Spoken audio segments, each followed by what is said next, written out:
Bonjour à tous, je suis Kevin Gall, ministère prophétique.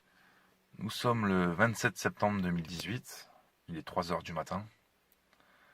Et je voulais faire une vidéo parce que il s'est passé des choses miraculeuses dans la nuit de lundi à mardi. Et je voulais absolument vous en faire part et rendre témoignage de ce que j'ai vécu. Alors pour ceux qui suivent un petit peu ce que je fais, ce que je dis, mes vidéos, etc. Et aussi ceux de mon groupe, de mon assemblée à Sanary-sur-Mer.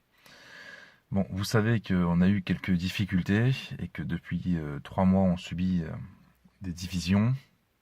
Satan a réussi à diviser le groupe et beaucoup ont été blessés, frustrés, attaqués.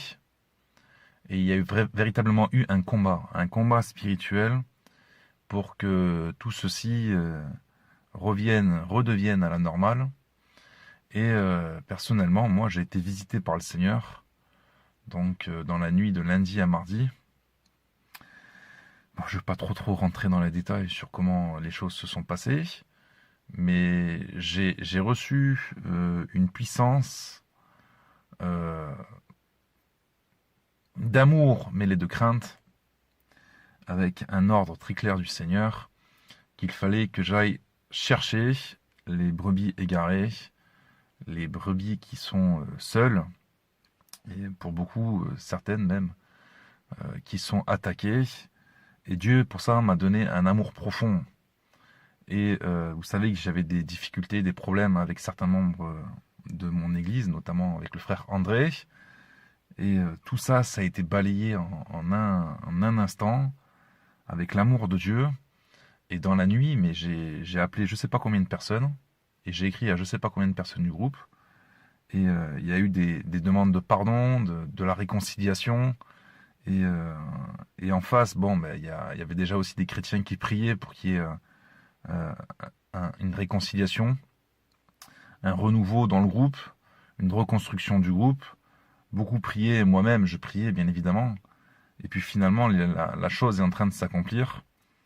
Et Dieu est en train de nous ramener ensemble, de nouveau, exactement comme dans l'Ancien Testament, quand les Israélites étaient dispersés, qu'il les ramenait en Terre Sainte, etc., qu'il fallait reconstruire Jérusalem. Et là, c'est un petit peu ce qui se passe. Et avec quelle facilité, d'ailleurs, c'est fait, de demander pardon, de se réconcilier, puis finalement de s'aimer, et faire comme si rien ne s'était passé, en fait. Se retrouver exactement comme on s'est quitté hier. Et moi, je trouve ça vraiment glorieux. Et ça fait vraiment du bien au cœur. Et les retours positifs que j'ai, finalement, c'est de la joie. C'est de la guérison des cœurs. Et puis, franchement, ça fait plaisir de voir comment le diable il est vaincu. Lui qui est toujours là pour combattre, pour nous diviser.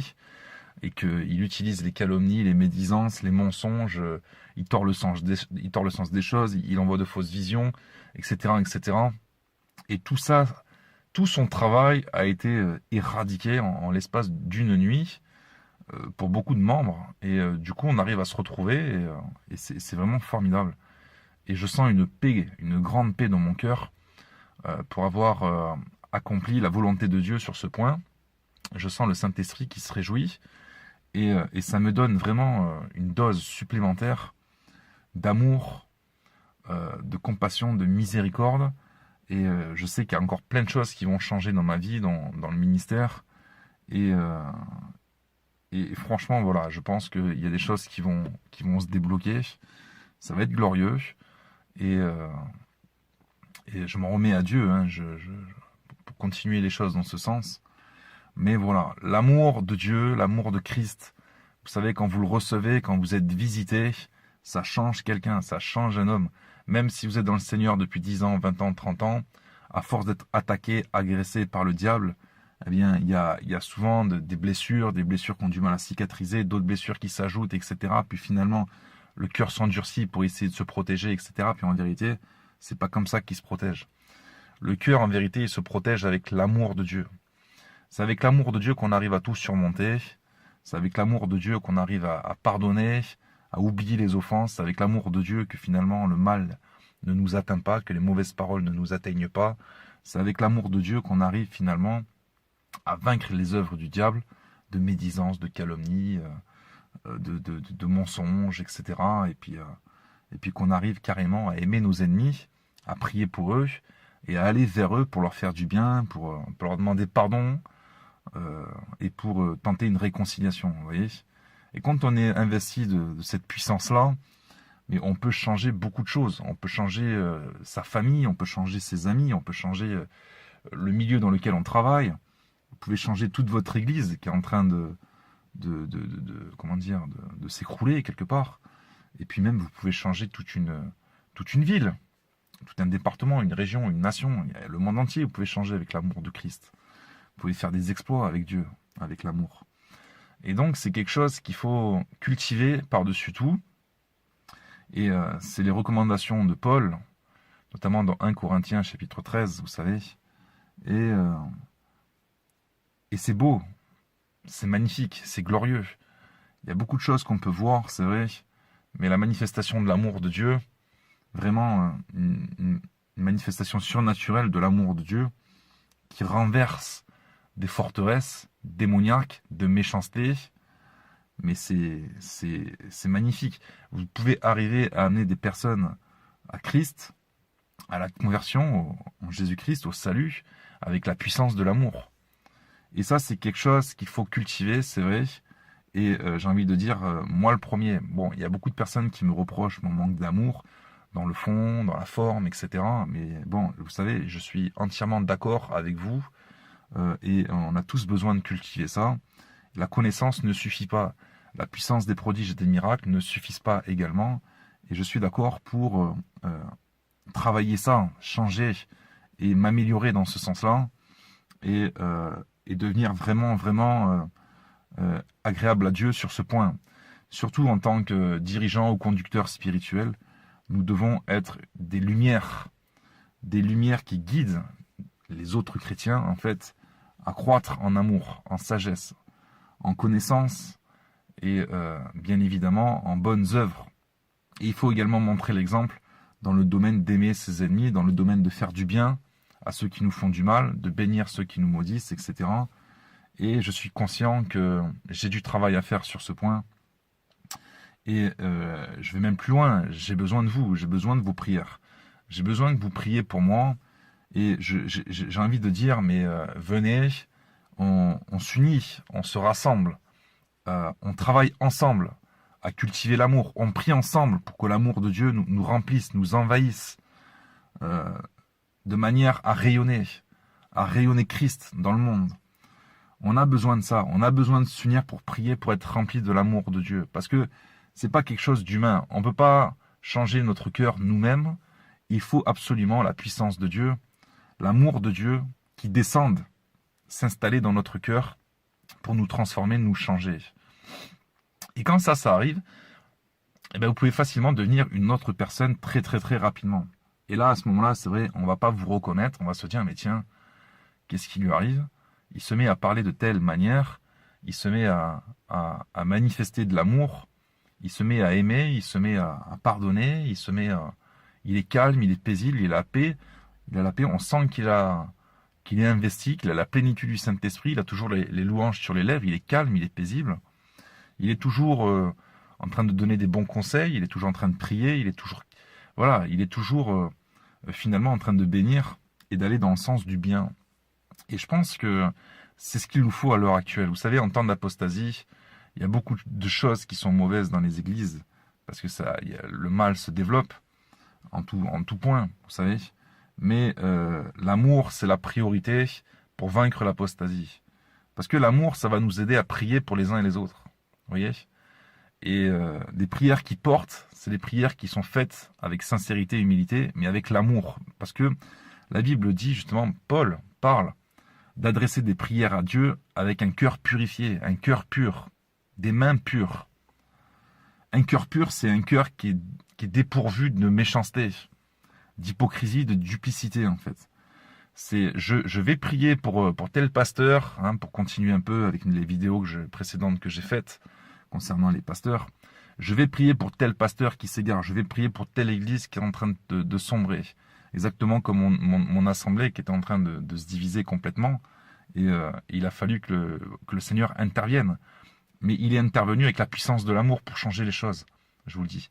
Et c'est ce qu'il faut en temps de division également. Il faut que les églises arrivent à s'unir dans la vérité, voyez. Mais il faut que le moteur principal soit l'amour, toujours.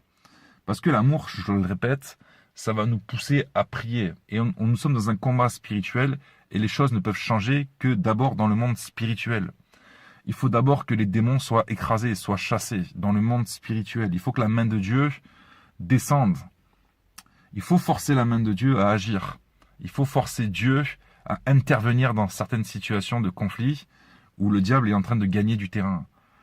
Dieu nous appelle à prendre les armes de la prière. Et ça, c'est quelque chose qui est extrêmement important. Et vous verrez des songes de Dieu qui vont se manifester chez les croyants. Vous verrez les cœurs qui seront transformés, des prises de conscience. Parce que pour qu'il y ait la lumière, il faut qu'elle descende, cette lumière. Et pour qu'il y ait des prises de conscience, il faut bien que la lumière éclaire là où il y a les ténèbres. Donc il faut prier. Il faut qu'il y ait les interventions des anges également. Il faut qu'il y ait des prises de conscience qui amènent à la repentance, à des éclaircissements. Il faut que la crainte de Dieu revienne également. Donc ça, ce sont des choses qui se manifestent par la prière. Et la prière, c'est quelque chose qu'on arrive à effectuer, non pas par devoir, comme ça, on prie parce qu'il faut le faire, c'est un commandement, puis finalement c'est quelque chose de lourd, c'est un fardeau. Pas du tout. On prie parce qu'on est rempli justement de l'amour de Christ, de la compassion de Christ, qui nous donne du discernement, et ces sentiments. Vous savez, les sentiments de Christ en temps d'apostasie, c'est des sentiments de compassion, d'amour. Le Seigneur, il veut qu'on prie, il veut qu'on se tienne à la brèche. Effectivement, il envoie des exhortateurs, etc. Mais il nous faut un cœur également de compassion pour s'élever dans la prière. Ne serait-ce que pour éviter que Dieu frappe telle personne ou telle église, etc. On se lève, on intercède, on essaye de s'opposer entre Dieu et le pécheur, de manière à arrêter Dieu, à détourner la main de Dieu, qui veut faire du mal, qui veut frapper. Parce que parfois, Dieu, oui, il veut juger, il veut faire du mal. Il a des pensées de vouloir faire du mal, le Seigneur. Ou de laisser une personne ou une assemblée livrée entièrement à des démons, voyez. Et souvent, bon, ben voilà, il y a quelque chose, il y a des esprits, et puis il y a de l'égarement, il y a de la confusion, il y a de la méchanceté, il y a de la colère, il y a de la haine, il y a de la vengeance. Et tout ça, ça peut que être vaincu par l'amour du Christ et l'intervention de Christ. Et ça, c'est nécessaire de prier pour l'obtenir, voyez. Donc, il ne faut jamais se décourager dans la prière, parce que vous ne savez pas à quel moment le Seigneur peut intervenir. Vos prières sont entendues, et elles seront d'autant plus efficaces si vous avez l'amour de Christ en vous, voyez, l'amour, la compassion de Christ. Donc, il faut travailler dans ce sens. Je vais continuer des vidéos en prêchant sur l'amour. Et Dieu, d'ailleurs, il va donner davantage d'éclaircissement spirituel quand le cœur est purifié, quand le cœur est lavé, quand le cœur est rempli d'amour. Vous voyez davantage clair, vous verrez mieux les choses. Vous discernerez mieux ce qui est bien, ce qui est mal, et éventuellement, vous aurez un comportement qui sera beaucoup plus touchant pour sauver des âmes. Donc voilà, c'était un petit témoignage. Mon assemblée est en train de revenir, de se recréer, de se regrouper. Tout n'est pas encore parfait, bien évidemment, mais c'est l'œuvre de Dieu. Moi, je suis confiant, je reste en prière, je reste dans une attitude d'humilité, je reste dans une attitude de pardon, de réconciliation, d'amour envers les frères, les sœurs. Et j'espère que, et je crois, et je le pense vraiment, que la majorité des chrétiens qui sont avec moi ont cet esprit, et on est déjà en train de se réjouir. Mais il reste encore quelques chrétiens à aller chercher. Et il va falloir prier pour ces chrétiens-là, de manière à ce que leur cœur ne soit plus endurci, mais au contraire touché par l'amour de Dieu, les révélations du Seigneur. Et vous savez, malheureusement, quand le cœur est endurci, c'est pas toujours l'amour qui vient en premier, c'est la crainte de Dieu. Dieu se manifeste par sa colère. Et quand il y a de la colère, les gens ils commencent à comprendre que là, ça devient compliqué. Ils peuvent que se tourner vers Dieu. Puis finalement, ils crient à Dieu pour les délivrer. Puis finalement, le Seigneur leur envoie Jésus, le Saint-Esprit, ou un serviteur de Dieu qui passe par Le Saint-Esprit passe par un serviteur de Dieu pour donner des paroles de sagesse, des paroles de connaissance, puis finalement libérer par la puissance de la prière une prise d'autorité sur les esprits ou autre, etc. Vous voyez? Donc c'est comme ça que ça marche, et c'est beau parce qu'une fois que c'est fait, une fois que vous pardonnez, eh bien, vous vous libérez vous-même de l'aigreur, de l'amertume, de la colère, de la vengeance, et puis vous libérez les autres également. Puis finalement, tout ça, ça vous amène à être béni par Dieu. Souvenez-vous, ceux qui bénissent sont ceux qui seront bénis à leur tour. Si vous arrosez par la prière, vous serez vous-même arrosé. Et il est là le secret, c'est ça la clé, c'est qu'il faut toujours s'efforcer d'être animé d'amour pour constamment faire les bons choix. Et on fait toujours les bons choix quand on est animé d'amour. On ne fait jamais les bons choix quand l'amour disparaît. Donc ça, c'est une certitude, c'est une réalité. C'est la raison pour laquelle Satan fait tout pour briser l'amour. Parce qu'une fois qu'il a réussi à briser l'amour, il peut s'infiltrer facilement et il peut saccager avec toutes sortes de mauvaises œuvres. Et comme la chair est faible, eh ben, c'est très facile pour lui de s'infiltrer, de posséder, d'instrumentaliser des chrétiens qui se détournent de la vérité et qui manquent à la prière. Voilà, soyez bénis, encouragés par cette vidéo. L'amour triomphe toujours du mal. L'amour triomphera toujours de Satan et de ses œuvres de division. Soyez bénis, à bientôt, au revoir.